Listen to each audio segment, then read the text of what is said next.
Good afternoon, everyone, and welcome to our COVID-19 update for January 4th. Pleased to be joined by Dr. Gail Burstein, of course, as well as Karen Gambino from Deaf Access Services, who will be providing the American Sign Language today. Before we get into the numbers, I do want to offer an apology. Last week, I got a little excited about a response and a question due to I know that there was factual or incorrect information that was being provided by the former controller. And I used a word, a barnyard epithet that I shouldn't have, and I apologize for that. And I was a little upset because I knew the number and the information that was being provided by the controller was false. And I just want to lay this on the table now.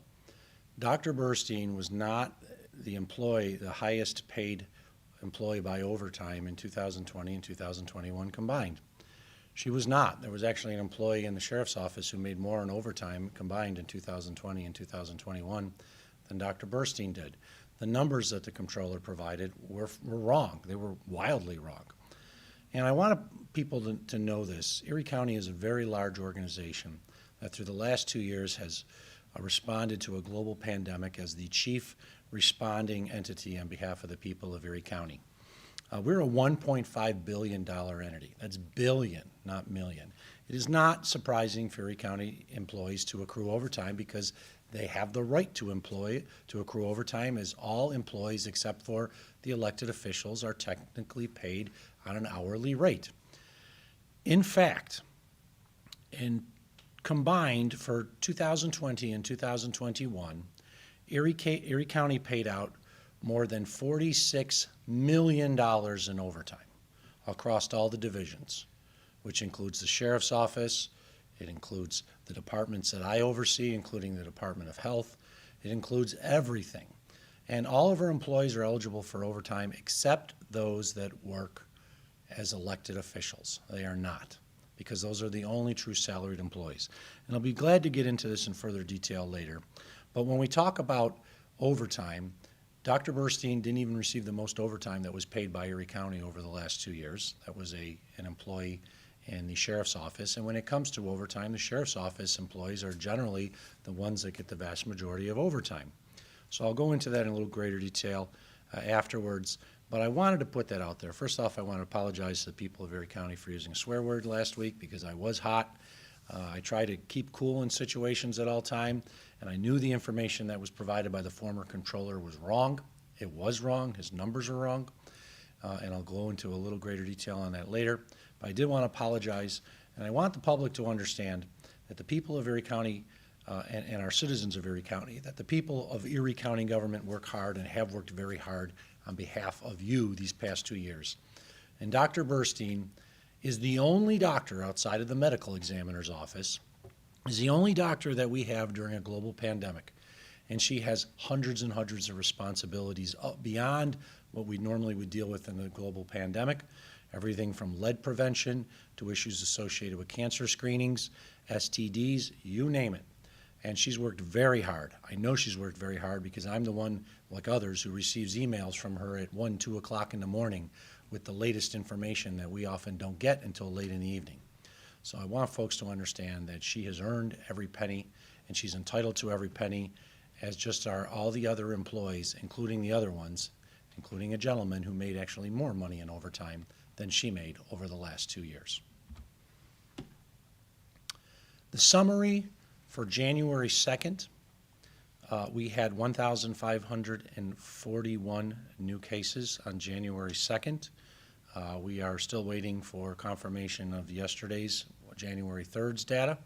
Hopefully we'll have that later in the afternoon. January 3rd. The positivity rate for January 2nd was 21.8%. That seems to be standard as to what we're seeing in New York State. I've been seeing positivity rates in other parts of the country that are coming in at 33 to 40%. So we got COVID everywhere in the country. We had 14,347 new cases in the last 7 days alone. That's approximately 1.5% of all county residents catching a new case of COVID. To give you an idea of how many cases of COVID have occurred in the last 7 days compared to earlier parts of the pandemic, we've included today the breakdown of COVID-19 cases since the beginning of the pandemic, March of 2020, all the way to the most recent date that we have data of January 2nd. The white boxes that you see on the screen are equivalent to 12,000 combined cases. From March of 2020 through October, we had a little more than 12,000 cases. So when everything was shut down, we had 12,000 combined cases throughout all of Erie County. And then you see the bump that occurred last winter, 12,000 cases in roughly 6 to 8 weeks. And we had 12,000 cases or so in the in the spring of 2021. And then you see that very high bar at the end. That's 7 days or so, 6 days of data, the last 6 or 7 days for 12,000 cases. That is how fast it has grown exponentially. It is ridiculous how many people are catching COVID right now. So I want people to understand that this is a huge problem, of course, nationwide. But when you made a comparison of the last 12,000 cases and compared it to other parts of the pandemic where we had 12,000 cases, there is no comparison. What we are dealing with now is the worst when it pertains to the number of individuals who are catching COVID. And we'll go into a little greater detail about that fact as well as what we're seeing as a result of all these new cases. So cases increased by 160% from the previous week to 13,460 as of this past Saturday. We had record total tests reported. We had a lot of people saying they couldn't get tests, but we actually had the most tests that were ever reported in a week. 67,200 or so were performed in Erie County from Sunday through this past Saturday.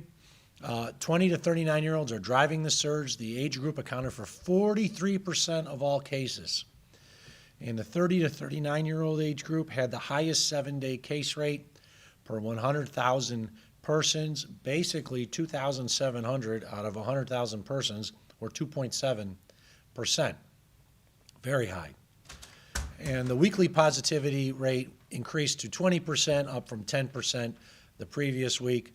It's just very, very high everywhere. Now you see a breakdown based on the zip code. The numbers are extremely high all over the place. The city of Buffalo, though, has definitely seen a tremendous spread. Not totally surprising due to the density of the city of Buffalo. This is kind of what we expected during the Delta surge, but we didn't see it because it was spread all over. But the city of Buffalo has high numbers. The suburbs have high numbers. And yes, some of our rural areas have high numbers too. But where there's a lot of people who live in an area, the rates are much higher because the transmission rates are just ridiculous, is the only way to put it. Hospitalizations, this is key. This is key pretty much to everything we are watching and doing right now, is will the hospitals get to a point where they are so saturated with patients they can no longer take more patients. This is why I implemented the mask mandate. It's why Governor Hochul implemented a mask mandate statewide. So COVID-19 patients have increased by about 50% in the last 10 days. We saw the drop right around Christmas. We were doing so well as a community. We were continuing to go down while other areas were going up, and then, of course, we continue to go up. There were 378 patients that were COVID-19 positive in the hospital on January 2nd. The hospital capacity has been rising. It was in the low to mid-70s. It's now 86% of all beds are full, 78.5% of ICU beds. That is concerning. The one thing we are really kind of happy to see, we don't know if it'll continue, but we are at least pleased to see, is ICU numbers have not been rising at the same percentage as overall hospitalizations. Hospitalizations have been going up. It is a big concern. We don't want our hospitals to be without beds, and we know that there are still some hospitals in Erie County that have no room for another patient. But the ICU numbers have not gone up at the same rate as the others, though we have had quite a number of deaths lately. You see that bottom line, 4 deaths on January 2nd, 2 on January 1st, 4 on the 31st, 1 on the 30th, 6 on the 29th, 12 on the 28th. These are all people who died in Erie County hospitals. And we offer our deepest condolences to each and every one of the individuals out there who lost a loved one due to COVID. There's 474 COVID-19 patients in total in all Western New York hospitals, and those numbers continue to grow, as we'll show in a moment. Here's the bar for the hospitalization in Erie County. You saw that nice drop we were seeing. We had the big Delta increase. We implemented the mask mandate, seemed to be making a difference. Hospitalizations are going down, and then Omicron hit, and all bets are off at this point.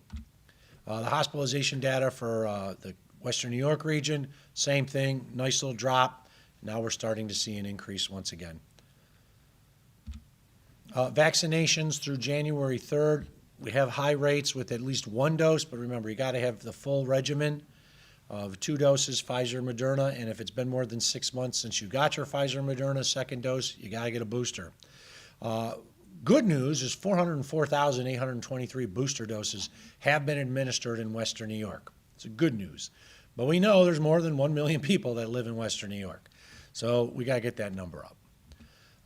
Erie County responds. We are giving out masks. I was out on New Year's Eve with others giving out masks from the county. We're distributing the nonprofit agencies, houses of worship, KN95 masks. Not-for-profits and houses of worship can request them through Western New York's 211. Food pantries, you can request them through Feed More Western New York. Town and village and city emergency managers have already received masks for public distribution, and we'll be receiving more. The county's own stockpile, distributing them out there. Erie 1, Erie 2 BOCES, and Buffalo Public Schools have received masks for staff and students, and we distributed a significant portion of our KN95s to Erie 1, Erie 2 BOCES, and Buffalo Public Schools so that they would have an adequate supply of masks as we deal with this Omicron surge. Individuals and households, Erie County is distributing KN95 masks as well as procedural masks through various sources, not-for-profit agencies, but also the Buffalo and Erie County libraries. I want to thank the members of the library board and the librarians for distributing masks so we can get them out to all parts of Erie County. We all know where our local library is. We all enjoy our local library. If you need masks, we have distributed them to the library. Some of the libraries are already out. You should call the library before you go down to see if they're out. We will be distributing more masks in the future to the libraries. We're also going to do drive-through pickups for masks, as well as at-home COVID-19 tests. Those are going to be scheduled and will depend on delivery as well as winter weather. We all know we're expecting a storm Wednesday and Thursday, so we're probably not going to be doing any drive-through pickups on Thursday. But as we get these additional supplies, we'll be doing more of these in the future. Now I want to turn it over to Dr. Burstein to talk about proper mask etiquette and wearing.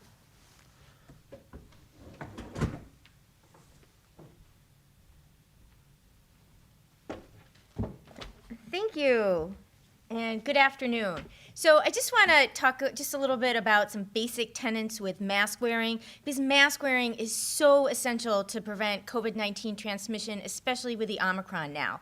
So as you remember last week, I reminded people that the best mask is a mask that is highest quality that you can find, that fits well against your face, so tight against your face so you don't have any gaps between your cheek and the mask, and that it's comfortable, and it's something you feel that you can wear for a prolonged period of time, hours. And so there are several different flavors of masks. So last week I brought my my N95, and we have N95s, as the county executive mentioned, that we're handing out. We're basically KN95s that don't need fit testing. There are also F94s out there that are also very comfortable that don't need fit testing. And so this mask is usually will fit people very well. You want to make sure you get the right size. I have a size small. So you want to make sure that it fits well, that you make sure that it's pinched against your nose, and that there's no opening around the mask and around your mouth and around your chin. So we know that N95s, KN95s are a hot commodity right now, and not everybody can get them. And that's okay, because there is another alternative that is great. Because today, I brought my plan B. So my plan B, which is actually very comfortable, is double masking. And we talked about this earlier in the pandemic. So with double masking, you would use a medical mask, so a disposable mask, and also a cloth mask on top of it. So the medical mask is high quality, has good air filtration, so you can put that over, make sure you have a good seal around your nose, but you can see here that it always bunches up around the side of your face, so it's hard to get a good seal. So then on top of it, I'll put my cloth mask, and this is like a 2 or 3 ply cloth mask. You want a thick cloth mask, and I put some adjustments on the earpieces to make sure that I have a tight fit on my face.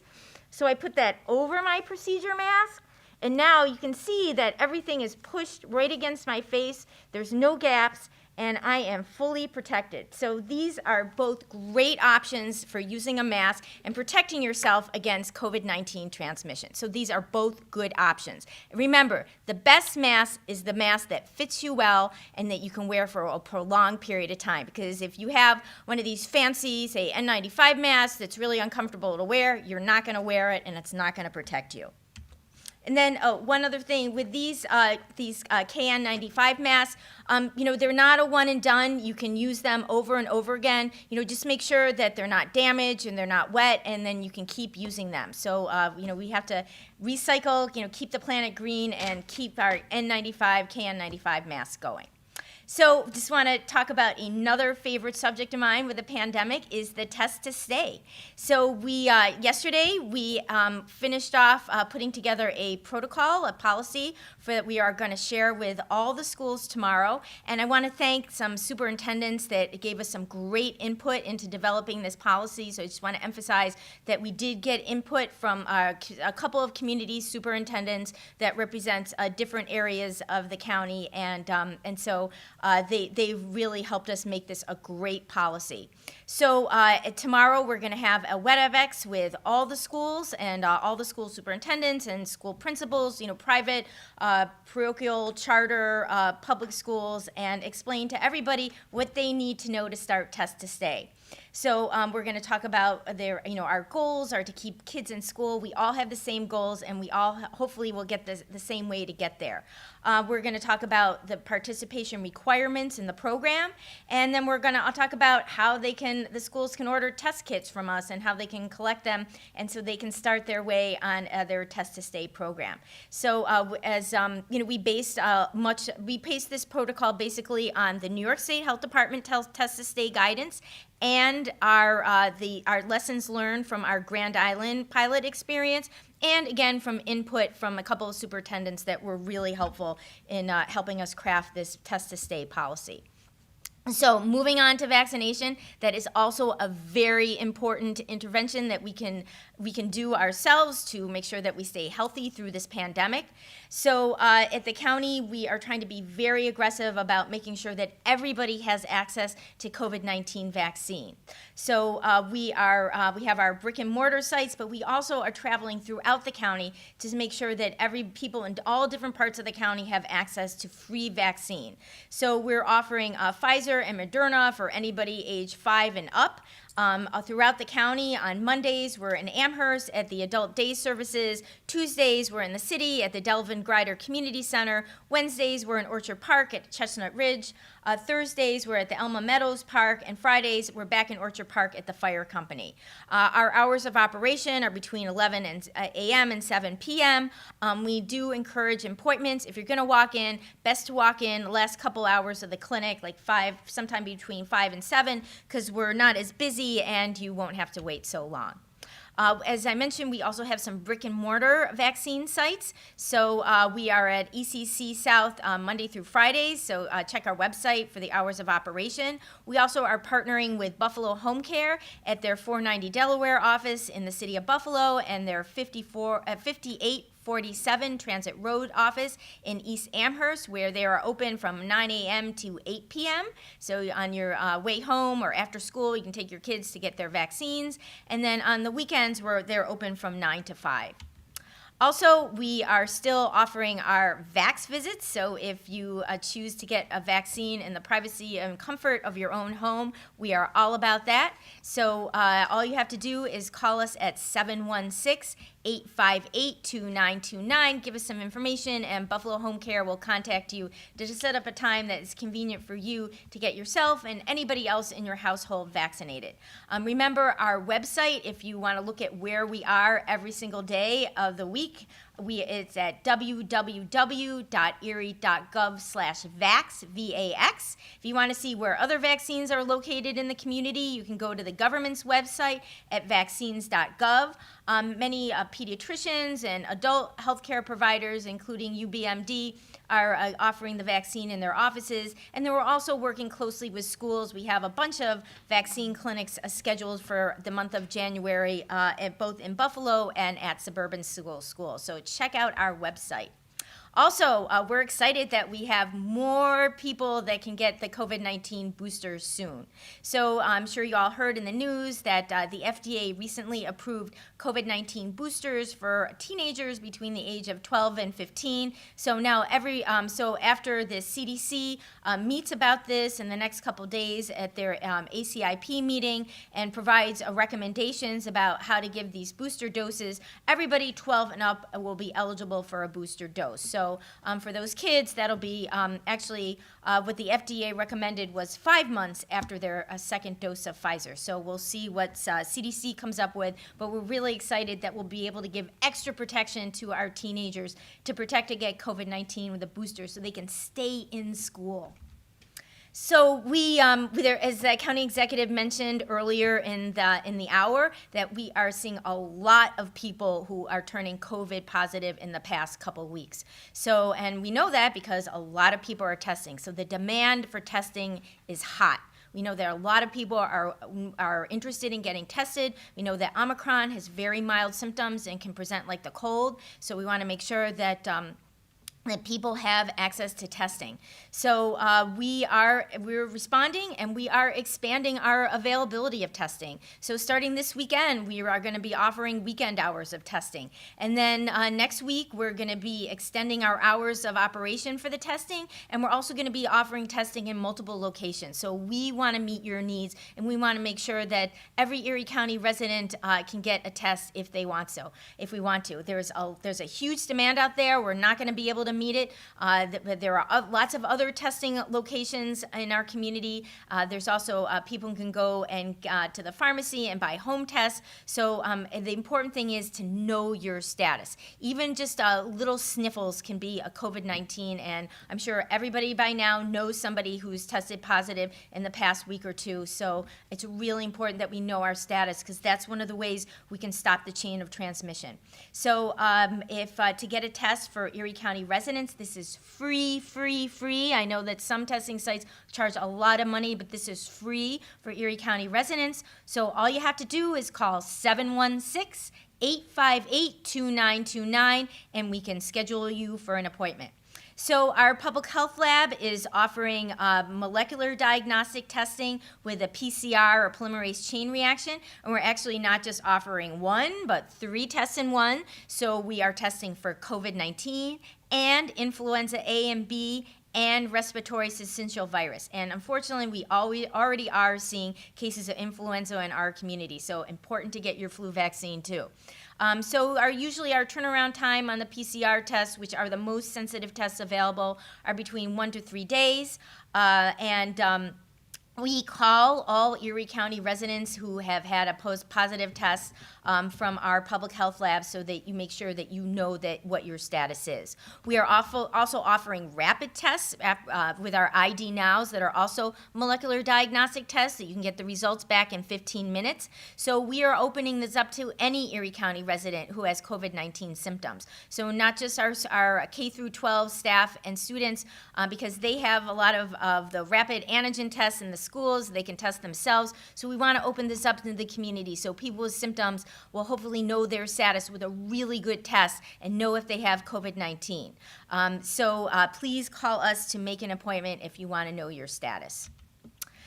So the question is, what happens if I get a positive test? Because now we know that a couple thousand people a day are getting a positive COVID-19 test, and it's not even including the number of tests that people are turning positive at home. So the question is what to do. Well, first of all, number one, isolate. Number two, isolate. Number three, isolate. Stay away from everybody else. At the Erie County Health Department, we're seeing several thousand COVID-19 cases a day, and we just do not have the capacity to contact everybody. So as I said earlier, we are contacting everybody who we tested at our public health lab. We are doing our best to contact all children, and we are doing our best to contact people who are living in congregate living situations if we find that out. So we are doing our best to prioritize what the highest risk groups are. But many people will never hear from the Erie County Health Department from a phone call. So we've been doing this for almost 2 years. It hasn't changed. You need to isolate. And we have all the information that you need on our Erie County website at erie.gov/IQ. So that stands for Isolation Quarantine. So you can go on our website, get all the information you need about how to isolate and quarantine. You get information about how long you should isolate or how long you should quarantine, or if you should quarantine at all if you're a close contact. Also, for those people that test positive, it's really important that we're relying on you to notify all your close contacts that they've been exposed. Remember, Omicron is so contagious, so it's really important to stay away from everybody in your house. Make sure those people in your house get a test 5 to 7 days after their last contact. People who are not vaccinated need to stay in quarantine for 10 days and make sure that they're not incubating and could infect somebody else. So all that information is on our website. Again, we're relying on the public to do the right thing, and all the information to do the right thing is on our Erie County website at erie.gov/IQ. So please, if you have a positive test, if it's a lab-based test or a home test, isolate. If you have a home test, you can report it to us. We now have a testing website where people can report their own home tests. And we've had about 1,800 reports since we opened it up last week. So people are using this website, and we do appreciate that. It's good to know. We will enter that into the state's database of positive cases. However, we are not going to be calling you. So, please enter that information. We also will push you to our isolation and quarantine website so you can find out how to isolate and then how to notify your close contacts and give them information about how they need to quarantine if they need to quarantine. But whether they're vaccinated or not, they should get a test 5 to 7 days after their last exposure. Vaccinated, don't need to quarantine. Not fully vaccinated, do need to quarantine. And so even if you do have an at-home test, even though it's not a laboratory-based test, a positive test equals equals COVID-19 infection. So please isolate. If you have a negative test with one of these home tests, remember, these are not the most sensitive tests out there. There can be false negatives, and this is one snapshot in time. So we recommend that, especially if you have symptoms or if you are a close contact and you have a negative home test, that you go out and seek a laboratory-based test. Preferably a PCR test to confirm what your true status is. And so now I'm going to turn it over to the county executive to answer some great questions. So thank you.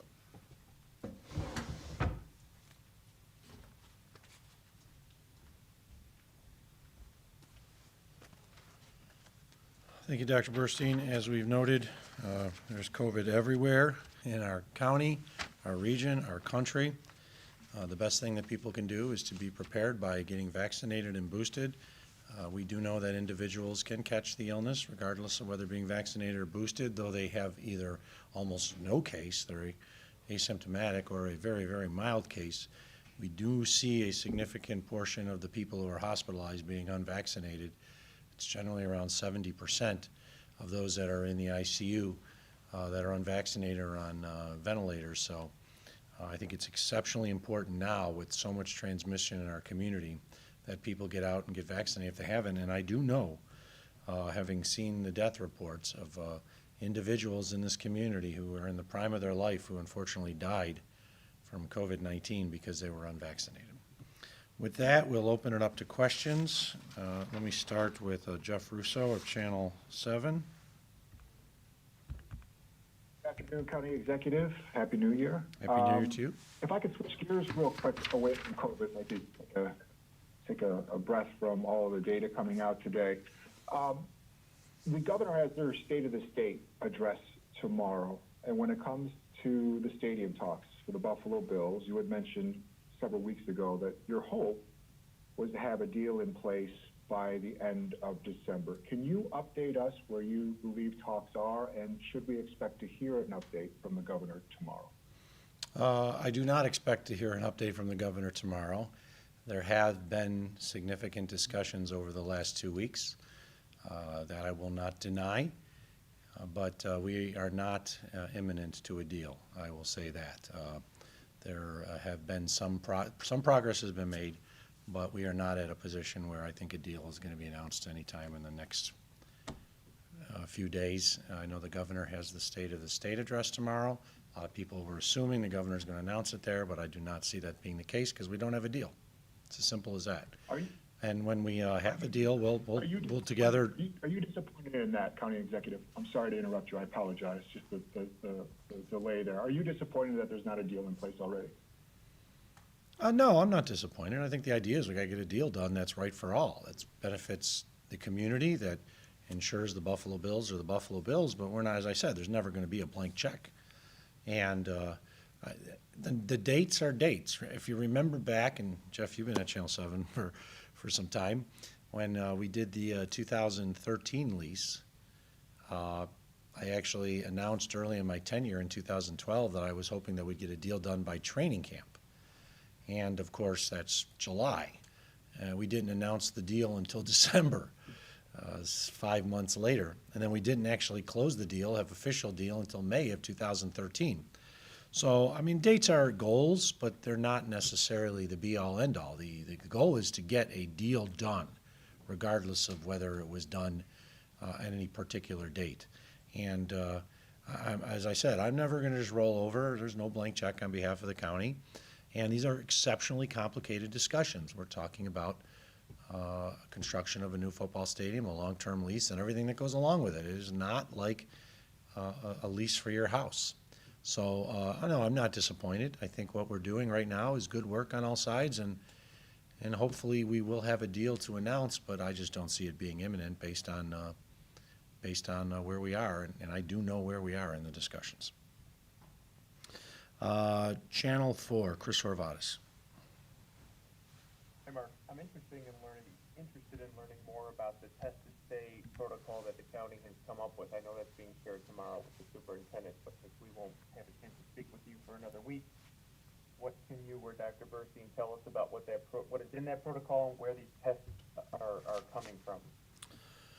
Well, I'm not going to go into all the details associated with the county because I think it's important that the County Department of Health have that conversation with the superintendents and the chief medical officers of these school districts before we talk about it publicly. The tests are the tests that were distributed by New York State. So most of the school districts should have these tests. There's other tests if they need backup that they'll be receiving from New York State, and there's some that we have if need be for school districts. But the tests are the ones that were distributed by New York State directly to school districts. And when it comes to the parameters of the test to stay program, that'll be discussed tomorrow by our Department of Health school epidemiological team and with the superintendents and their staff. So I think it's best to have that discussion with them tomorrow. Now, it's my understanding those tests expire in February, so, I mean, is there going to be an additional tranche of tests that will come to them that they can use after February? I'm not aware of them expanding in February. I do know that the governor has committed to giving a significant amount of tests for the upcoming remainder of the school year. So I know the tests that we have don't expire in February. I don't know what everyone has, but I'm not worried about the tests that we have. I would think that the Binax now and the card tests that were sent out have longer lifespans than others. So if a school district did receive tests that they think are going to expire, of course, the first thing to do is if it expires in February, it's to use them in January, and they'll get restocked. I know they will get restocked. Ron Plants, Channel 2. Hi, County Executive. I wanted to take you back to the hospitalization question. And a couple of issues here with Governor Hochul that came out yesterday. But let me start with hospitalization. If you heard her press conference yesterday, she is saying now she wants hospitals to start testing, or not testing, but checking with the patients because of incidental COVID tests that have come up, or incidental COVID patients, shall we say, even accident victims that are tested. And she's starting to question whether or not some of those people should be listed as COVID patients because they weren't brought to the hospital with COVID conditions. Dr. Fauci raised this issue, especially with children last week, as you may be aware.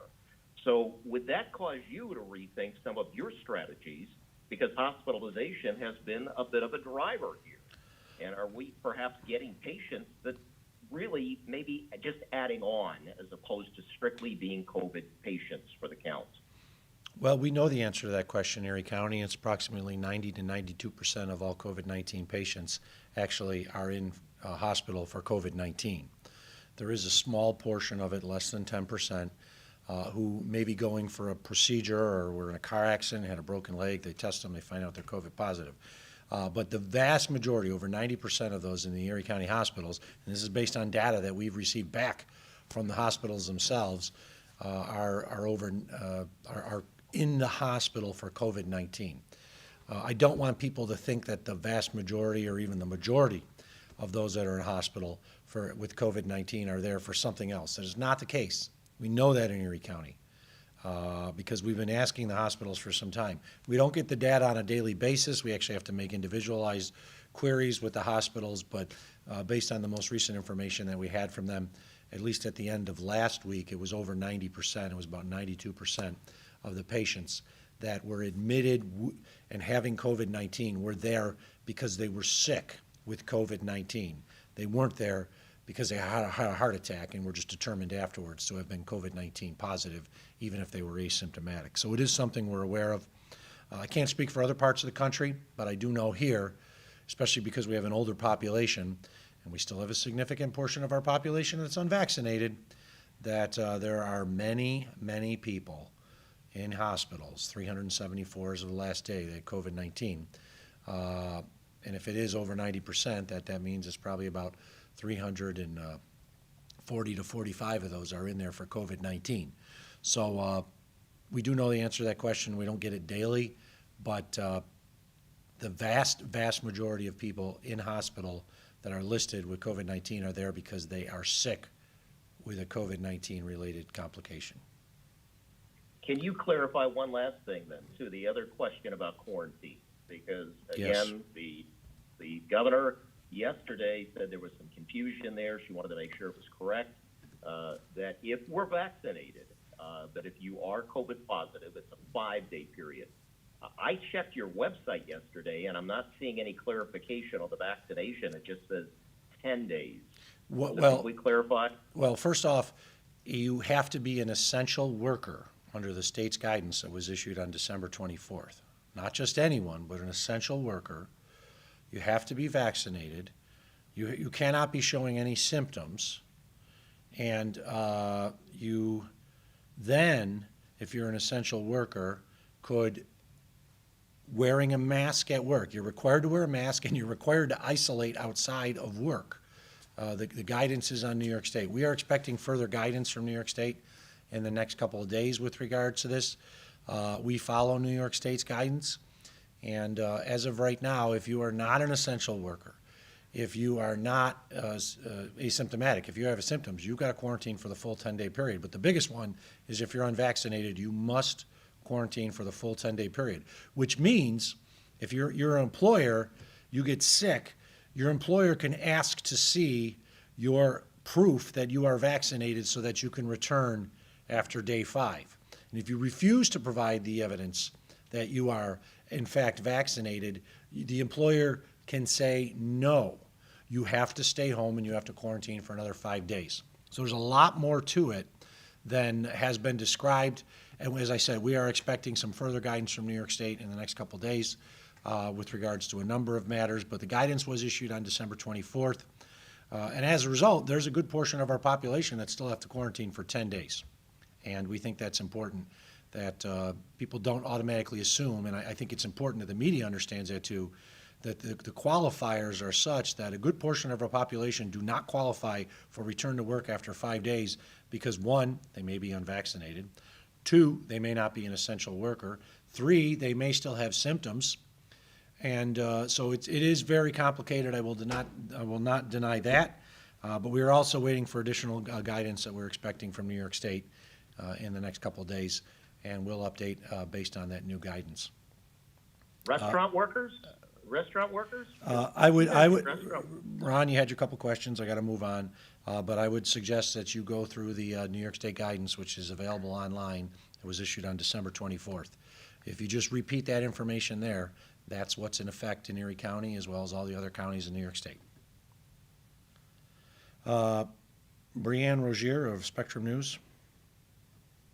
Hi, thank you. So this question is probably best for Dr. Bernstein, but I know personally people who are taking at-home tests and they're getting negatives repeatedly. One woman says that she swabbed her throat and got the positive test at home, and then she went to get a PCR test and was in fact positive. So I wanted to know, is swabbing your throat an option if you feel like you really have COVID but you're getting these negative test results? And also, to what extent do we feel that these false negatives are contributing to the rapid spread right now?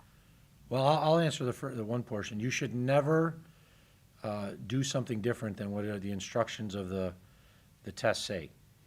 You should never, if it says swab your nose. Don't swab another portion of your body. And we do believe that there are false negatives associated with the COVID at-home tests. We think for those that are asymptomatic, it may be 3 out of every 4 are accurately identified, but 25% might not. And that's why it's not surprising to hear someone say they took a COVID at-home test and they were negative, but then they went and got a PCR test and positive, because the PCR test is the gold standard. I'll turn the rest over to Dr. Burstein, but I would always say to anyone, never do anything other than what's stated on the instructions of a test.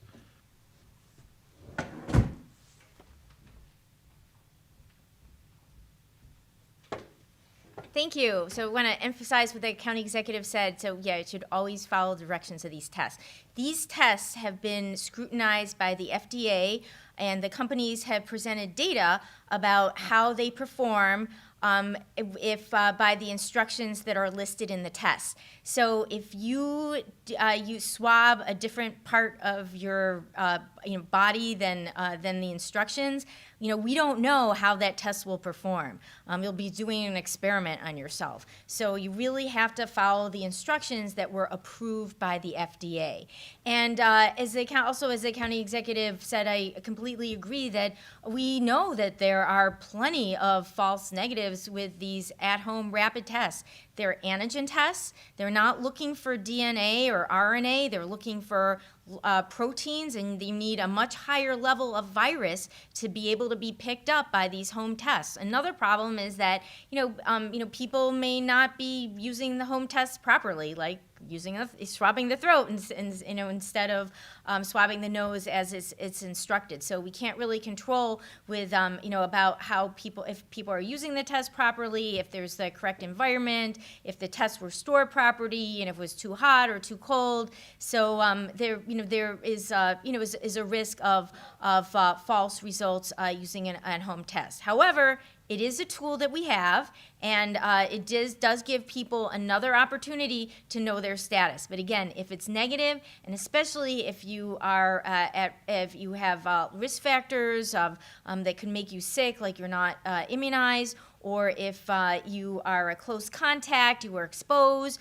or if you have COVID-19 like symptoms, even mild symptoms because you're vaccinated and you're not going to get that sick, you really need to, and you have a negative home rapid test, you really need to go to a laboratory based test, and especially a PCR or an ID now, and there are other molecular diagnostic tests out there, and to know your status, especially if you're around people that are very vulnerable that can get really sick, like our seniors or people that are immunocompromised or children under the age of 5 that can't get vaccinated. You don't want to be infected with COVID-19 and not have, even though you don't have significant illness, so you yourself don't feel that sick, you can still transmit the virus to somebody else who could become very, very sick and end up winding up being one of those statistics that are in the hospital. So it's really important to know the limitations of the test that you use and interpret that appropriately. Thank you. Thank you. Thank you. Emily Gersh from Fox 29. Can you talk a little louder? Okay, yeah. Is that better? A little better. Go ahead. This question is probably better for Dr. Bernstein also. So for students who test positive, she referred us to the Erie County Health Department website, which advises isolating for 10 days. Now, I know you got into this a little bit earlier, but the CDC updated their guidance to isolating for 5 days. So, for parents and students and maybe even schools who are confused about the time needed to isolate, can you clarify if it's going to be updated or what's going to go on with this? Well, as we said earlier, the CDC's issuance was then followed up by New York State, and it's 5 days if it is a essential worker who's vaccinated and is not showing symptoms.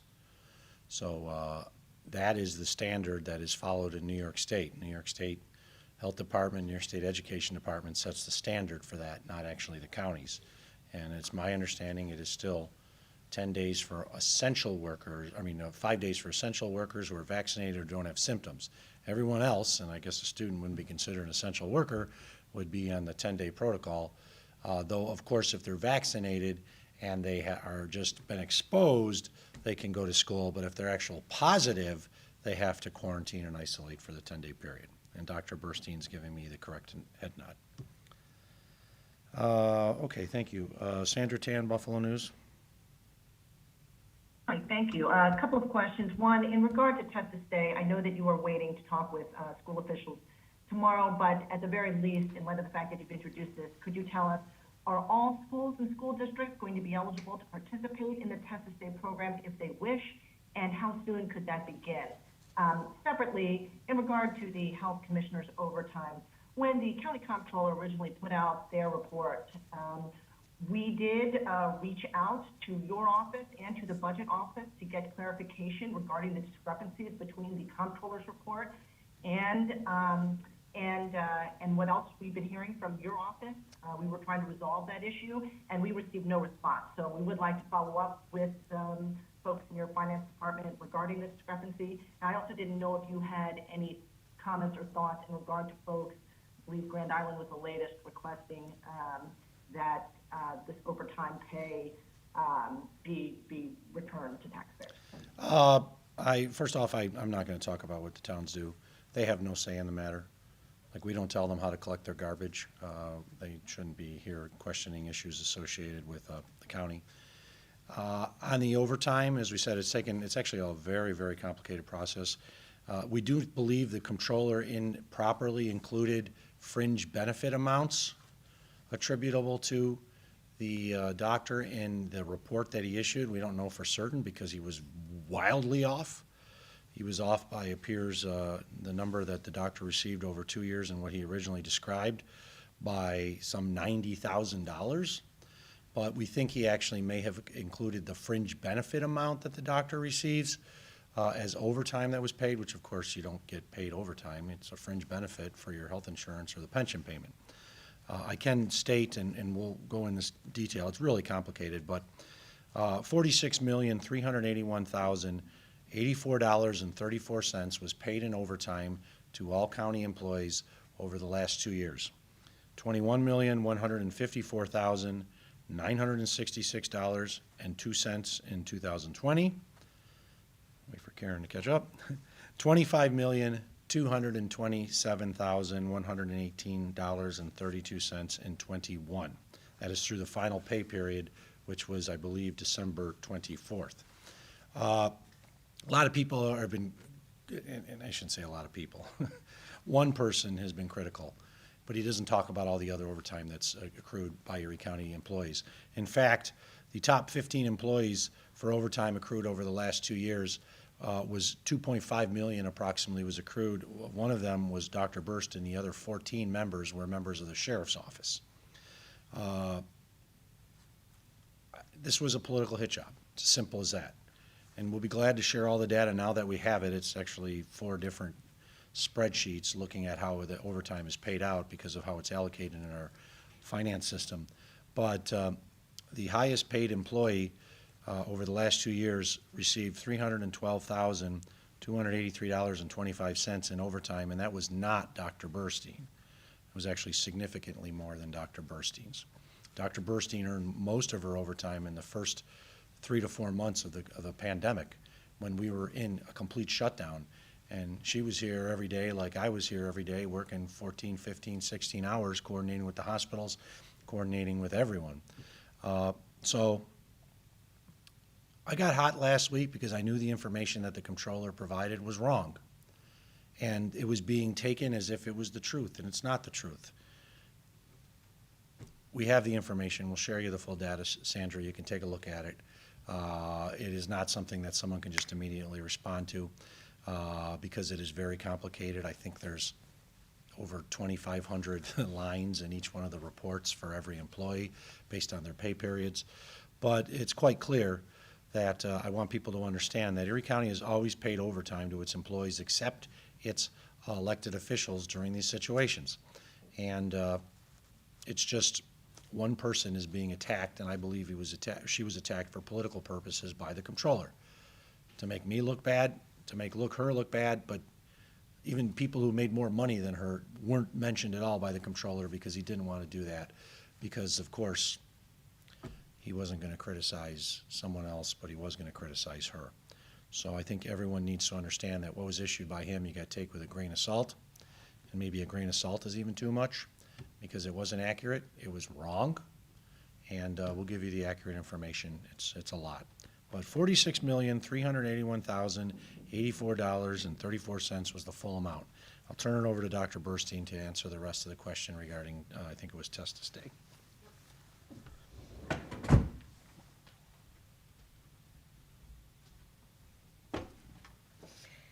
So as the county executive mentioned, we're going to be releasing more specific details about our test to stay policy tomorrow when we share that with the superintendents. But I have to say that we hope that every school will be able to meet the criteria, the eligibility criteria to participate in test to stay.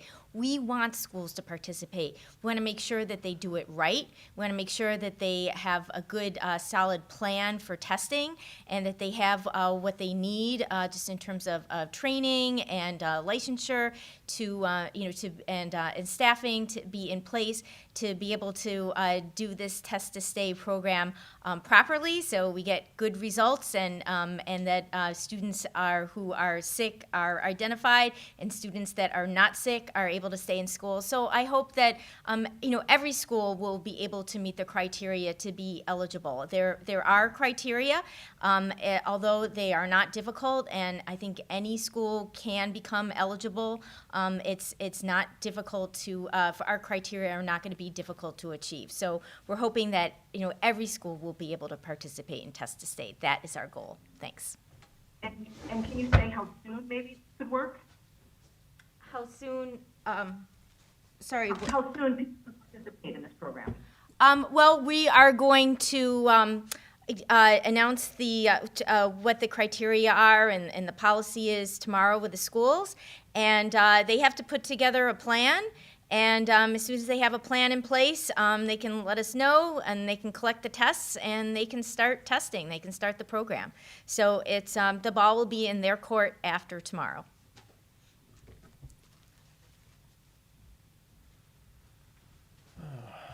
Okay, Michael Mroziak, WBFO. Good afternoon, County Executive. I have an on-topic and an off-topic, if you can indulge me. The on-topic is this. Health officials were, of course, anticipating a rise in COVID numbers coming out of the holidays. People would gather for Christmas, gather for New Year's. Is there still an ability to project when post-holiday infections might peak, or is the ability of Omicron to spread as fast as it does kind of muddy that ability? It has muddied it. We were getting some pretty good data and projections from the University of Buffalo, but Omicron has totally thrown that out the window. We have heard from our contacts with the state as well as federal contacts that it could be 2 weeks, it could be 4 weeks. We really don't know. As we said, we've seen so many of our Erie County residents test positive, just like any other counties have tested positive with Omicron. So it would be just a guess at this point. But yes, the projections we had beforehand were pretty accurate, but they were totally tossed off to the side with Omicron when these numbers just shot through the roof. And then you had one other question? Yes, my off-topic was this regarding the state of the state. You already did address the stadium, but is there anything else that the governor might address tomorrow of local interest that you're hoping she addresses in her state of the state? Well, I've talked to the governor a lot lately, and I'll leave it up to the governor to announce what she's going to announce in her state of the state. Just leave it at that. Final question goes to Braden Wilson from WBEN. Hi, County Executive. Thank you for taking the question. There are some medical experts that have been downplaying the significance of delivering the case numbers with COVID-19, and the focus that they've brought up should be solely on hospitalization numbers regarding COVID-19. Have you, the county, or anyone else that you've talked to, and I'm just curious about this, have you guys given any thought of just excluding case numbers with COVID-19 and the stats from your briefings, or do you feel that it's still of importance to give out that kind of information? Oh, we find it to be very important to get that information, especially when we see locational outbreaks. We need to know that information. We are going to continue to share it. We have said for some time hospitalizations are key as to whether or not we move into a phase 2 or a phase 3. Hospitals are going down. Hospitalizations are going down. They have gone back up. They have not shot through the roof where the hospitals are basically full, so we're happy about that. Hospitalizations are still going to be key. We are seeing, as we noted, even with the hospitalization increase, we haven't seen a big increase or hardly any increase in the ICU usage. That's really important because that tells you how the severity of the illness is based on whether someone is hospitalized for a day or two or they're there for a week or two because they are in the ICU unit on a ventilator. So the hospitalizations are still key, but we believe it's important to get an accurate information out to the public, which is of the people who are testing, here's how many are testing positive. And I think it's important for people to see that because it's all over the country. It's not just here. I don't know why anybody would want to fly right now. First off, you don't know if your flight's going to take off because are they going to have a flight crew? But you're going to be going to other parts of the country where the numbers are even worse. Florida's horrible right now. I have friends in Texas are telling me it's horrible right now. And it's just bad everywhere. So I would just tell people to take precautions. Be fully vaccinated, get a booster if it's been a certain time since you got your full vaccination, and wear a mask to protect yourself. Because you may catch it and you may not have a serious illness or any illness, but you could pass it on to someone else who may be immunocompromised standing right next to you at the supermarket who can't get vaccinated. And if they catch it, it's a death sentence for them. So we need everyone to work together, be our brothers and sisters keeper. This is where the good of America comes forward, when we come together to rally around each other. And I think that's what we've seen from the vast majority of the public is they understand that we need to work with each other to protect each other. Because even if you catch it and you don't get a serious illness, you could pass it on to someone else who could die from it. And unfortunately, looking at the numbers that we're seeing, there are still people dying in our hospitals every day. And I know recently we had 1 or 2 deaths in nursing homes. People who caught COVID today or yesterday, there are some of those who are probably going to die. And so it's important that we do our best to keep that number down because it's not just about the cases, it's about reducing our hospitalizations, which means reducing the number of people who are getting sick, because when you reduce hospitalizations, you inevitably reduce the number of people who die from it. With that, That's a final question. Thank you all. If you have any additional information you're interested in, you can contact the public information officers from my office or the health department. I want to thank Karen Gambino for providing our American Sign Language today. Thank you all at home for participating in today's press briefing. If always we have something urgent to announce, we'll have another briefing. Otherwise, we expect we'll have the next briefing on Tuesday, January 11th. Take care, be safe and well to all.